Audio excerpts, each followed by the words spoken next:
Ovulation പീരീഡിന്റെ 14th day ആണോ? ആവാം, നിങ്ങൾക്ക് 28 ഡേ സൈക്കിൾ ആണെങ്കിൽ. ഓ, അപ്പൊ ഹാഫ് ദ സൈക്കിൾ ആണല്ലേ ഓവുലേഷൻ? അല്ലല്ലോ. കൺഫ്യൂഷൻ ആയോ? ഇതെല്ലാം 28 ഡേ സൈക്കിളിന്റെ കാര്യമാണ്. ഓരോരുത്തരുടെയും പീരീഡ് സൈക്കിൾ ഡിഫറെന്റ് അല്ലേ? അപ്പൊ സ്വന്തം സൈക്കിൾ ലെങ്ത് ഒന്ന് കാൽക്കുലേറ്റ് ചെയ്യണം. എങ്ങനെ?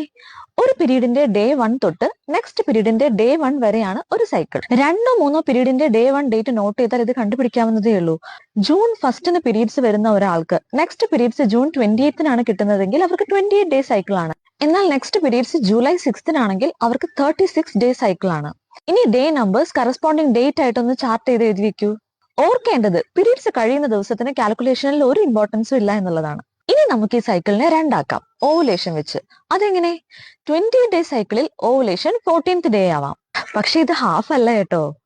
അറിഞ്ഞിരിക്കേണ്ടത് ഇത്ര മാത്രമാണ്. ഓവുലേഷൻ കഴിഞ്ഞ് ഓൾമോസ്റ്റ് 14th ഡേ നിങ്ങൾക്ക് പീരീഡ്സ് കിട്ടും. അപ്പോൾ സെക്കൻഡ് പാർട്ട് കോൺസ്റ്റന്റ് ആണ്. ഓരോ സൈക്കിളും വേരി ചെയ്യുന്നത് നിങ്ങളുടെ ഓവുലേഷന് മുമ്പുള്ള ഫേസ് മാത്രമാണ്. അപ്പൊ 36 ഡേ സൈക്കിൾ ഉള്ള ഒരാൾക്ക് എപ്പോഴായിരിക്കും ഓവുലേഷൻ? 14 ദിവസം മുമ്പ്, 22nd ഡേ.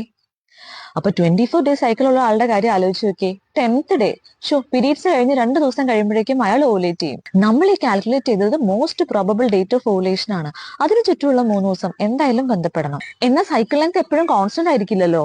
അതിനാൽ ഈ ഡേറ്റിന് മുന്നോട്ടും പിന്നോട്ടും ഒരു 5 ദിവസം കൂടി എടുക്കാം. മൊത്തം 10 ദിവസം. എന്നിട്ട് ഓൾട്ടർനേറ്റ് ഡേയ്സ് വെച്ചെങ്കിലും ഒന്ന് ട്രൈ ചെയ്ത് നോക്കൂ.